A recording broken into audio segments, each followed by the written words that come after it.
Breaking update ಬರ್ತಾ ಇದೆ. ಇದೇ ವಿಚಾರಕ್ಕೆ ಸಂಬಂಧಪಟ್ಟಂತೆ ಇನ್ನಷ್ಟು ಬ್ರೇಕಿಂಗ್ ಅಪ್ಡೇಟ್ಸ್ ಬರ್ತಾ ಇದೆ.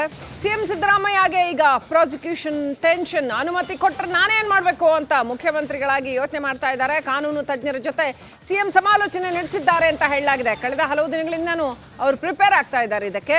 ಸೊ ಹಗರಣದ ಕುರಿತಾಗಿ ಸುಮಾರು 70 ದಾಖಲೆಗಳನ್ನು ಸಿಎಂ ಕೊಟ್ಟಿದ್ದಾರೆ. ರಾಜ್ಯಪಾಲರಿಗೆ ದಾಖಲೆಗಳನ್ನು ಕೈ ಸರ್ಕಾರ ಕೊಟ್ಟಿದೆ. ಯಾಕೆ ಪ್ರಾಸಿಕ್ಯೂಷನ್ಗೆ ಅನುಮತಿ ಕೊಡೋದು ಬೇಕಾಗಿಲ್ಲ ಅಂತ 70 ದಾಖಲೆಗಳನ್ನು ಕೊಟ್ಟಿದ್ದಾರಂತೆ. 10 ಜನರ ಕಾನೂನು ಟೀಮ್, ಲೀಗಲ್ ಟೀಮ್ ಅವರದ್ದು ಫುಲ್ ಆಕ್ಟಿವ್ ಆಗಿದೆ. ರಾಜ್ಯಪಾಲರ ನಡೆಯನ್ನು ಪ್ರಶ್ನಿಸಿ ಹೋರಾಟ ಮಾಡೋಕ್ಕೆ, ಒಂದು ವೇಳೆ ನ್ಯಾಯಾಂಗ ತನಿಖೆಗೆ ಏನಾದರೂ ಕೊಟ್ಟರೆ ಅಥವಾ ಬೇರೆ ಯಾವುದೇ ರೀತಿಯ ತನಿಖೆಗೆ ಕೊಟ್ಟರೆ ಆ ನಡೆಯನ್ನು ಪ್ರಶ್ನಿಸಿ ಹೋರಾಟ ಮಾಡೋದಕ್ಕೆ ಸಿದ್ಧತೆಗಳನ್ನ ಮಾಡಿಕೊಳ್ಳಲಾಗ್ತಾ ಇದೆ. ಲೋಕಾಯುಕ್ತ ಕೋರ್ಟ್ ಇರ್ಬೋದು, ಸುಪ್ರೀಂ ಕೋರ್ಟ್ ಇರ್ಬೋದು, ಅಲ್ಲಿವರೆಗೂ ಕೂಡ ವಕೀಲರು ರೆಡಿ ಇದ್ದಾರಂತೆ. ರೈಟ್, ವಿಜಯ್ ಜೊನ್ನಳ್ಳಿ ಕನೆಕ್ಟ್ ಆಗಿದ್ದಾರೆ. ಎಸ್ ವಿಜಯ್, ರೈಟ್, ಸಹೋದ್ಯೋಗಿ ರಂಜಿತ್ ಶಿರಿಯಾರ್ ಕನೆಕ್ಟ್ ಆಗಿದ್ದಾರೆ. ರಂಜಿತ್, ಸಿಎಂಗೆ ಪ್ರಾಸಿಕ್ಯೂಷನ್ ಟೆನ್ಷನ್, ಯಾವ ರೀತಿಯಲ್ಲಿ ಸಿದ್ದರಾಮಯ್ಯ ಸಿದ್ಧರಾಗಿದ್ದಾರೆ ಕಾನೂನು ಹೋರಾಟಕ್ಕೆ ಅಂತ ಅವರ ಲೀಗಲ್ ಟೀಮ್ ಜೊತೆ ಚರ್ಚೆ ಮಾಡ್ತಿದ್ದಾರೆ ಅನ್ನೋಂಥ ಅಪ್ಡೇಟ್ ಇದೆ. ರಂಜಿತ್, ನಿಮ್ಮ ಹತ್ರ ಏನು ಅಪ್ಡೇಟ್ ಇದೆ?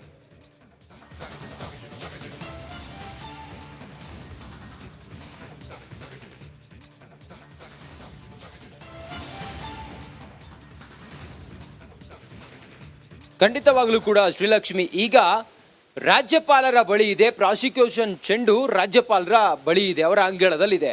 ರಾಜ್ಯಪಾಲರು ಒಂದು ವೇಳೆ ಪ್ರಾಸಿಕ್ಯೂಷನ್ಗೆ ಏನಾದರೂ ತನಿಖೆ ಕೊಟ್ಟರು ಅಂತ ಹೇಳಿ ಆದ್ರೆ ಇದನ್ನ ಕಾನೂನಾತ್ಮಕವಾಗಿ ಹೋರಾಟ ಮಾಡೋದಕ್ಕೆ ಸಿದ್ದರಾಮಯ್ಯನವರು ಎಲ್ಲಾ ರೀತಿಯಲ್ಲೂ ಕೂಡ ತಯಾರಿಯನ್ನು ಮಾಡ್ತಾ ಇದ್ದಾರೆ. ಆ ನಿಟ್ಟಿನಲ್ಲೇ ಇವತ್ತು ಬೆಳಿಗ್ಗೆಯಿಂದಲೂ ಕೂಡ ನಾವು ರಾಜಭವನದ ಮುಂಭಾಗದಲ್ಲಿದ್ವಿ. ರಾಜಭವನದ ಮುಂಭಾಗದಲ್ಲಿ ನಾವಿದ್ವಿ. MC ಸುಧಾಕರ್ ಅವರು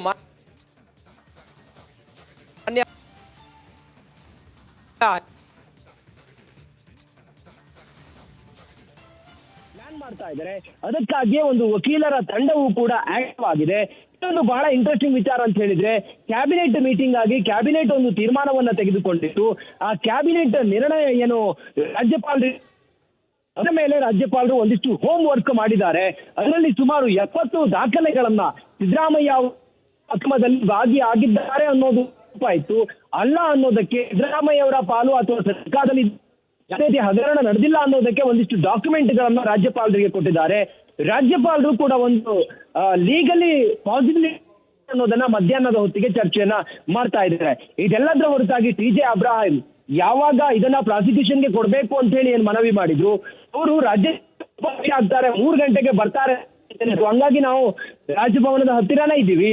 ಸದ್ಯಕ್ಕೆ TJ ಅಬ್ರಾಹಂ ಬಂದು ರಾಜ್ಯಪಾಲರನ್ನ ಭೇಟಿಯಾಗಿ ಇಲ್ಲಿ ಯಾವ ಹಂತಕ್ಕೆ ಹೋಗ್ಬೋದು ಅನ್ನೋದು ಬಹಳ ಇನ್ನೇವರೆಗೂ ಕೂಡ ರಾಜ್ಯಪಾಲರು ಬೆಂಗಳೂರಿಗೆ ಬರ್ತಾರೆ, ರಾಜ್ಯ ಪ್ರಾಸಿಕ್ಯೂಷನ್ಗೆ ಕೊಡ್ತಾರೆ ಅನ್ನೋದ್ರ ಬಗ್ಗೆ ಏನ್ ಚರ್ಚೆಗಳಿತ್ತು. ಆದ್ರೆ ರಾಜ್ಯಪಾಲರು ಬಂದು ಆಗಿದೆ.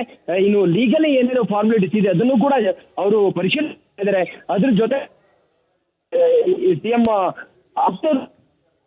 ಸಲಹೆಗಾರ ಆಗಿರುವಂತಹ ಪೊನ್ನಣ್ಣ ಅವರೇನಿದ್ದಾರೆ, ಅವರು ಒಂದ್ ವೇಳೆ ಪ್ರಾಸಿಕ್ಯೂಷನ್ಗೆ ಕೊಡೋದೇ ಹೌದಾದ ಅದಕ್ಕೆ ಬೇಕಾದಂತ ಪೂರ್ವ ಸಿದ್ಧತೆ ಲೋಕಾಯುಕ್ತ ಆಗಿರ್ಬೋದು, ಸುಪ್ರೀಂ ಕೋರ್ಟ್ ಆಗಿರ್ಬೋದು, ಹೈಕೋರ್ಟ್ ಏನೇ ಆಗಿರ್ಬೋದು, ಅದೆಲ್ಲದರ ಕುರಿತಾಗಿಯೂ ಕೂಡ ನಾವೆಷ್ಟು ಬೇಕು ಅನ್ನೋದು ಕೂಡ ಅವರು ಲೆಕ್ಕಾಚಾರ ಮಾಡ್ತಾ ಇದ್ದಾರೆ. ಇನ್ನು ಸಿದ್ದರಾಮಯ್ಯನವರಿಗಂತೂ ಟೆನ್ಷನ್ ಖಂಡಿತವಾಗ್ಲೂ ಕೂಡ ಇದೆ. ಈ ಹಿಂದೆ ಯಡಿಯೂರಪ್ಪ ಅವರು ಮುಖ್ಯಮಂತ್ರಿ ಆದಂತ ಸಮಯದಲ್ಲಿ ಪ್ರಾಸಿಕ್ಯೂಷನ್ಗೆ ಕೊಟ್ಟಾಗ ಅವರು ನೈತಿಕತೆಯ ಪ್ರಶ್ನೆ ಬಂದಾಗ ಹೇಳಿದ್ರು. ಆ ರೀತಿ ಪರಿಸ್ಥಿತಿ ಆತಂಕದಲ್ಲಿ ಅವರಿದ್ದಾರೆ. ಮುಂದೆ ಏನಾಗುತ್ತೆ ಅನ್ನೋದನ್ನ ಕಾದು ನೋಡ್ಬೇಕಾಗಿದೆ. Srilakshmi, thank you Ranjith ಡೀಟೇಲ್ಸ್ಗಾಗಿ.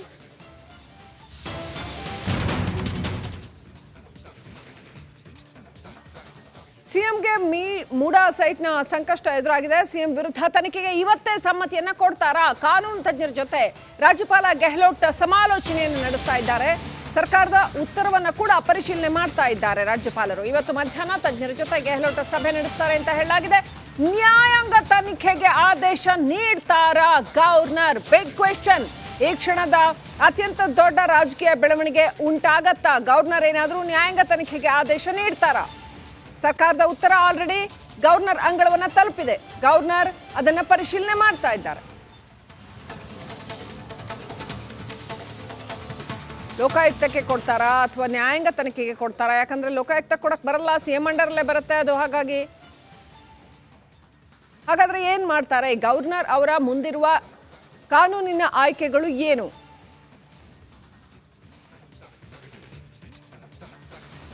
ಈ ಎಲ್ಲ ಬೆಳವಣಿಗೆಗಳ ಬೆಳವಣಿಗೆಗಳ ಮಧ್ಯೆ ರಾಜಭವನಕ್ಕೆ ಸಚಿವ ಎಂಸಿ ಸುಧಾಕರ್ ದೌಡಾಯಿಸಿದ್ದಾರೆ.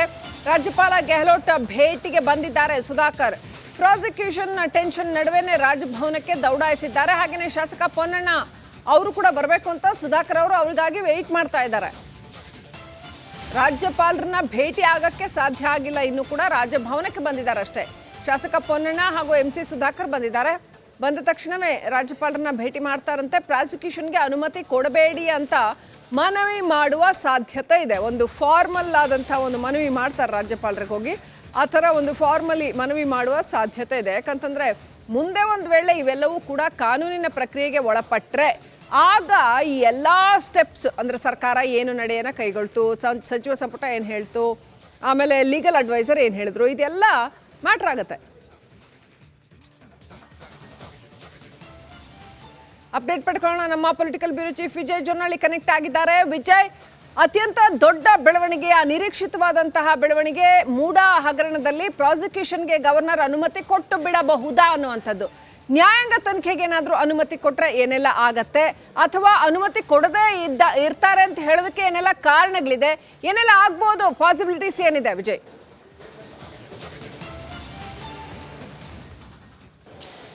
ಶ್ರೀಲಕ್ಷ್ಮಿ, ಮೂಡಾ ಪ್ರಕರಣ ಸಂಬಂಧಪಟ್ಟಂತೆ ಮುಖ್ಯಮಂತ್ರಿ ಸಿದ್ದರಾಮಯ್ಯ ವಿರುದ್ಧದ ಪ್ರಕರಣ ರಾಜ್ಯಪಾಲರ ಬಳಿ ಈಗ ಅಂಗಳಕ್ಕೆ ತಲುಪಿರುವಂಥದ್ದು. ಅದು ಅಂತಿಮ ಮತ್ತು ಕುತೂಹಲ ಘಟ್ಟಕ್ಕೆ ತಲುಪಿರುವಂಥದ್ದು. ಯಾಕೆ ಅಂದರೆ ಈಗಾಗಲೇ ಕೂಡ ರಾಜ್ಯ ಸರ್ಕಾರ ಪ್ರಾಸಿಕ್ಯೂಷನ್ಗೆ ಯಾಕೆ ಕೊಡಬಾರ್ದು ಅಂತ ಕೊಟ್ಟಿರುವಂಥ ನೋಟಿಸ್ಗೆ ಸಮಗ್ರ ಉತ್ತರವನ್ನು ಕೊಟ್ಟಿರುವಂಥದ್ದು.